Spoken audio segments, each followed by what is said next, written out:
Welcome to Open Access University. The world spins fast, time changes, the days go. All might be The question wrong. really is, do I you can want feel this? it in my veins, cold blooded, no love. And be done when the stage blows up. Give a We are fuck. here to grow, we are here to learn, and we're Go here to off be the like CEO we grenades, always go. knew we could be. Welcome to Open Access University. I want to be the first to congratulate you on being in the program. We've gone through the process, we've done our diligence, you've spoken to members of our team. We're excited for a couple of reasons. First and foremost, the whole purpose of going through this 8 weeks is to really understand working together, making sure that we could turn founders into CEOs and make sure that we could help you work on your business, grow your business, achieve what you're trying to achieve, and essentially becoming more investable. And that's really what the core of this entire program is about. We are only selecting companies who we have an interest in, who we would like to have an opportunity to make an investment in at the end of this course and to lead an investment round with them. And the best way to go about this is to allow you and us to work together, come together, build something really important and special. And if you still need that capital towards the end of this journey, we'll go ahead and we'll discuss it. So, what we're looking for, and really what the ecosystem is looking for, are founders who are now transitioning into more of a CEO role. I think there's levels to this game, and I'm going to refer to this as a game a lot in this next 8 weeks.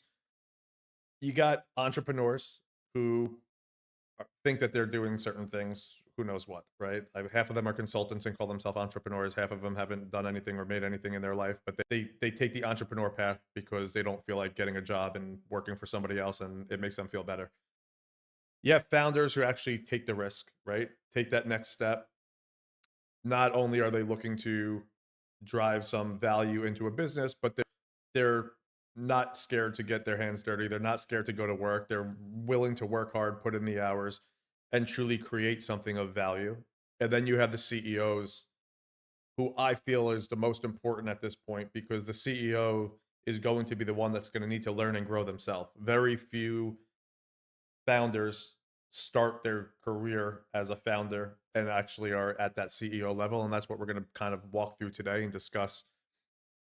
How do we recommend, and what do we see from companies that we're working with and experience that our team has had? What do we see the best fit for structuring and creating a really high quality tier one CEO, which is going to be investable? And that's really the key here, is because as venture is changing, as AI is stepping in and really reducing the need for a lot of capital to be infused into companies, uh, what most VCs that are truly writing checks, because you get a lot of noise out there of VCs that say they're active. And we spoke with somebody the other day. They're like, "Yeah, we're active. We have a $30 million fund." They write like one check a quarter. It's like, that's to me not active.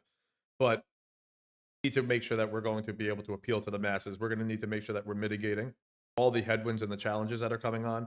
We need to make sure that we all understand what capital efficiency really means, and by doing all that, you're going to turn yourself into a high quality CEO. And you're going to need to represent us from the open access university side really well, because what that does is it clears a path for the people behind you. And we're all about paying it forward. The only reason why we're sitting here today and I'm sitting here today is really paying back kind of the roots of where I came from and what I grew up in and how I actually earned my career and worked my way through my career. And now I get to be in this other seat and kind of help everybody else come along behind. And you guys are going to need to somewhat, you know, pay it forward or pay it backwards and help these founders that are coming behind you in our program. What I mean by that is, we cannot put you in front of relationships at the end of this program. We cannot put you in front of these relationships unless you truly do represent our brand and really do understand what our version of these founders are looking like, or our version of these CEOs are looking like, because that to us is the most important. And I'll explain why.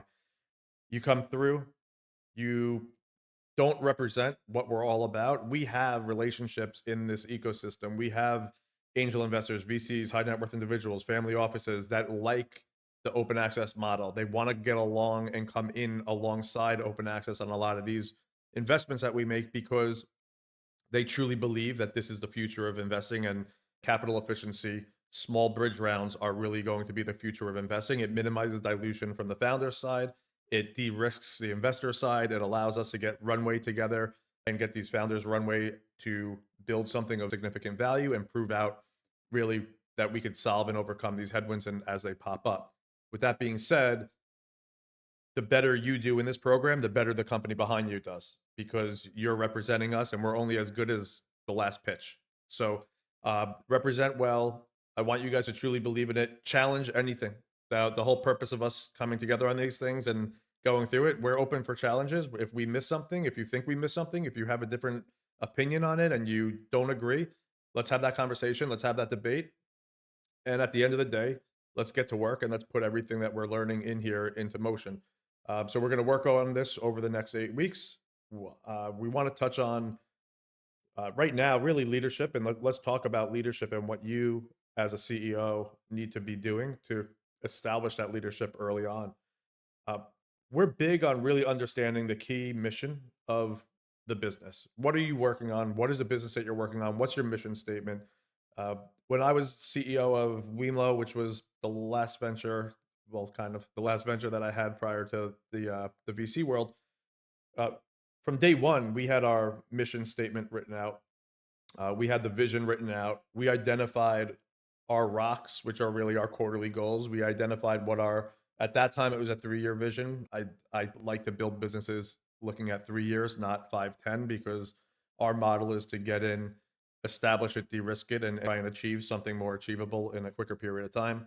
So we establish what are our goals, what are our expectations, where do we want our company to be. We draw out that 3 year plan.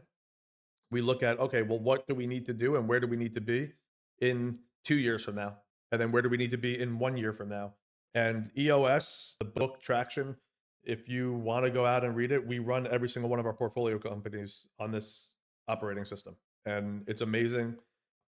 Enjoyed going through and reading the book. I read the book and literally was like, as I was a CEO, um, we would read the book and literally start to create action items off of it as we went along. And I'm reading the book, I'd put it down, I'd start building out mission statements, I start reviewing and looking at other mission statements.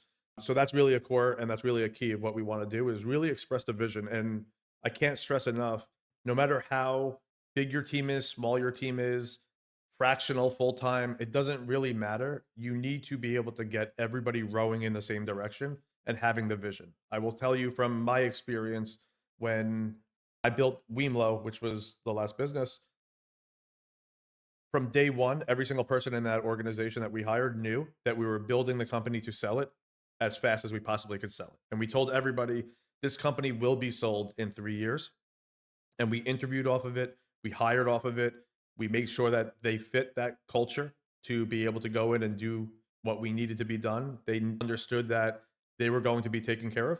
Even if the company sold, it doesn't mean they're out of a job. It means that they're going to just be coming on and working for probably a larger organization. And they ended up doing it. And then you take care of your people along the way. So setting that vision and that mission statement up front and setting your goals of what we need to achieve by certain dates, and then getting into this structure where you could actually uh, have these weekly meetings. We call them level 10 meetings. And that's what we do. You sit in and your leadership team on a weekly basis is going over core items in your business and making sure that you're staying on track and keeping those meetings very, very efficient, not long, not brainstorming. It's just a very efficient and structured meeting. I highly recommend you guys reading Traction and implementing some of those workbooks into your organization. Core values is the next thing. Eh, I always laugh because we'll talk to companies and they establish core values before they really have any core values in their organization. And they spend a lot of time preaching what they're doing, but you can't fake a core value. And I do think that you need to start to construct what do I want my organization to look like? What do I want my core values to be? Are we customer centric? Are we about embracing challenges? What is the core of how I'm going to actually make decisions on if I want to bring in resources to work alongside us in this organization, right? Fractional, full time doesn't matter, but you're every time you're talking to somebody, you need to be driving down, do they share the same core values as you have? Because that will be an extremely painful process if you're the only one that's exuding the core values of your organization. You will not win that battle. No matter how hard you try, core values do take over the organization. And if your team that you're hiring do not share the core values where you think your organization needs to be, they will overrun you in your own organization and not allow your organization to ever adopt those core values. We call it smoking out, right? So you end up smoking out these core values and you smoke out the resources and the talent and your team that don't share those core values. I've seen people we interview off of it all the time, and we would recommend you guys doing the same thing. You should be interviewing, talking to people solely to drive down into, do they share this core value?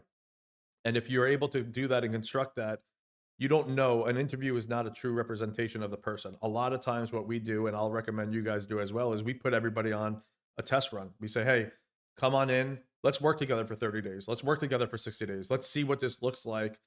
But no strings attached here. And I just want to make sure that it's a good fit for both sides of us before we really jump in deep and start working together. And we've hired, on our team, like open access, we've hired people. We have our head of product right now. We put her on a trial. Within 4 days, I was like, this is the one. And within 2 weeks, we were like, you're coming off the trial. Let's get this going. Let's make sure that you're in this for the long haul alongside us. And let's go ahead and run together, because you could tell very quickly when you get into those situations.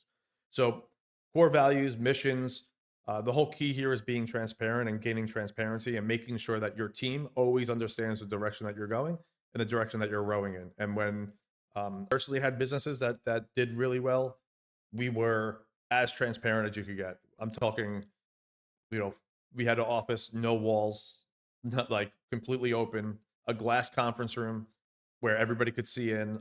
Uh, I didn't even have an office. So, like, the CEO of the company didn't even have an office. I would pull up at a workstation, take phone calls with investors, phone calls with Remax while we were doing due diligence, writing important information on the whiteboard in the conference room, which is glass, and everybody who walks in and walks out could see. That's it. No secrets, nothing hidden.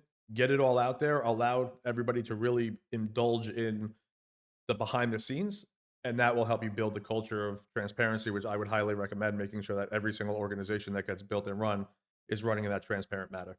And then I would also want to look at the fractional component of your business. I think capital efficiency is the most important when you're looking to raise capital, when you have little capital, if you're trying to just figure out, I got $5,000, where can I put this to? What can I do? I think it's very important for you to establish fractional relationships that you could pull in and pull out, get some value off of them, build a relationship with them while you can't afford them in this early stage, and then figure out what it looks like going forward. Is that the right person that you make your big hire, executive type hire, and bring them in full time and work with them when you have the capital to be able to do so. So you need to make sure that you're structuring all your departments in a very specific way. You're going to continue to go through this journey with us each week, and you're going to understand exactly what we've seen working from a marketing perspective and a development perspective and product, and you name it. You're going to go through the whole process and really understand, if you structure it the right way, you could be very capital efficient. And what you might have in your mind right now of what type of capital you need to truly run and build and grow your business isn't going to be what your take is when you're coming out of this program. So that's that. And then the last item is be yourself. I think too many founders get into rooms with investors and try and solve everything. Too many founders will approach a pitch and they just fake it, right? You could see it. We have, I don't know, 15 maybe pitches a week that we get, 20. So you're talking to 100 founders a month, and you could just sense it. You could just sense when someone's not being real, not being true, not being authentic. You got to really stay true, stay real, stay authentic. Make sure that you are that domain expert in your business, and prove that you could solve it. And not just to investors, to your team. Your team is relying on you to be the problem solver. Your team is relying on you to be that one that steps up and says, okay, I've let everybody kind of run with this. I'm stepping in because something needs to change. I need to do it myself. You roll up your sleeves, you get to work, and you start to implement directive and clear actions inside this startup organization. If you're going to be a passive sit back type founder, not going to work. That's what you're going to be, as a founder and not the CEO. Even these CEOs, you might think, oh, well, I'm a CEO and I could hire a team and I don't need to kind of get into this realm of the business. Wrong. Like, your early day scrappy CEO, you were going to be side by side in every single aspect of your business, making yourself extremely proficient in every aspect of your business, making sure that you know all your data, all your numbers, all your metrics, how you should be structuring these departments inside your organization and then making sure that your team is there properly executing along the way and carrying out your vision and learning how to communicate your vision timely and appropriate. Again, that's all going to go back to, I would highly suggest reading Traction and running your business on EOS. The last part I think is overlooked because in all these businesses that get run, there's a momentum that happens. And really, truly, like momentum is key. And what you're doing essentially is you're fighting hard through the lows when nothing could go right. And you're capitalizing on the highs when things just can't go wrong. And that's the key. And it's very similar to sports. And anybody who's come through any sort of like collegiate athlete that's come through here or played sports, you understand, watch a basketball game and it's a game of runs. Like all game of runs are is momentum. You know, same thing for every sport. One little thing could happen and it changes the momentum of that entire game. And it's all about how do I capitalize on this? If, you know, football, key fumble, key interception, whatever happens, key turnover on downs, like when that key play happens, it's now go time. And you need to pounce on that opportunity and just keep that momentum going in the right direction. And it will turn back and it sucks when it does.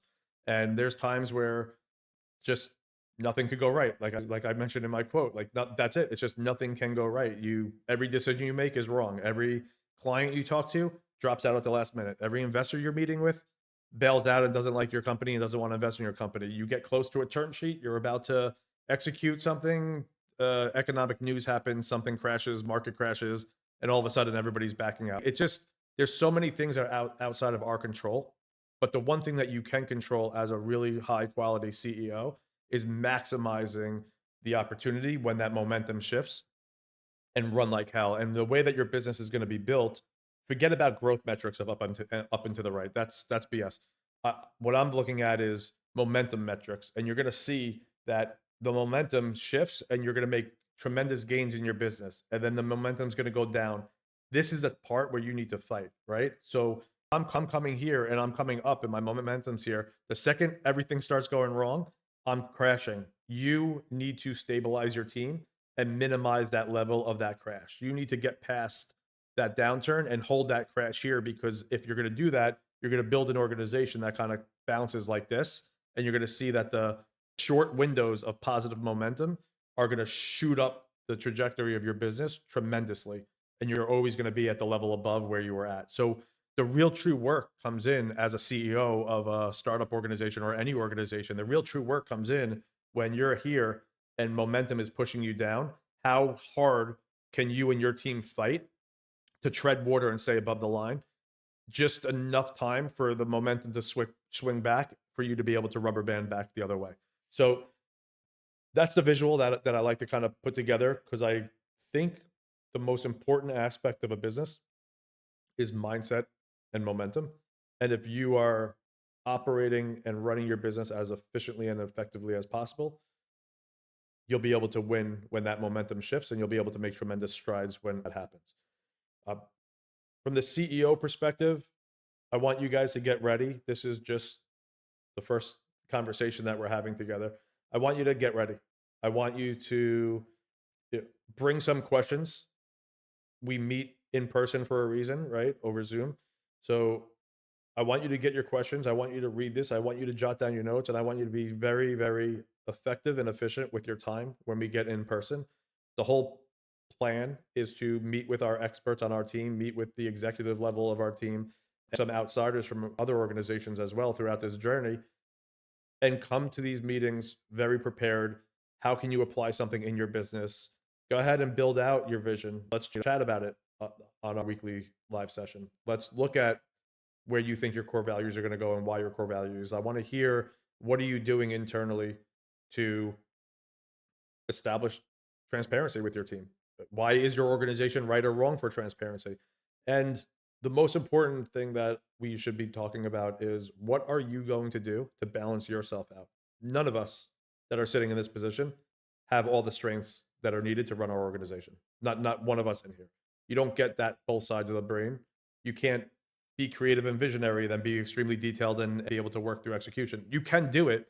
It just provides a lot extra lift for you to do it. The effort that has to go into the roles that aren't natural to you are not good. So you need to balance yourself out. I want to hear your weaknesses. I want to hear your strengths. We want to hear what are you going to do to offset those weaknesses? What type of person are you looking for to bring in on a fractional side to help you offset? If you're detail oriented and you need somebody else to be a little bit broader, creative, visionary, that's fine. We want to hear that. If you're broader, creative, and visionary, and you need somebody to help you from the detail side, we want to hear that. Start thinking about your business completely different. Start getting ready. Jot down your notes, and we'll see you later on this week to have a conversation about it.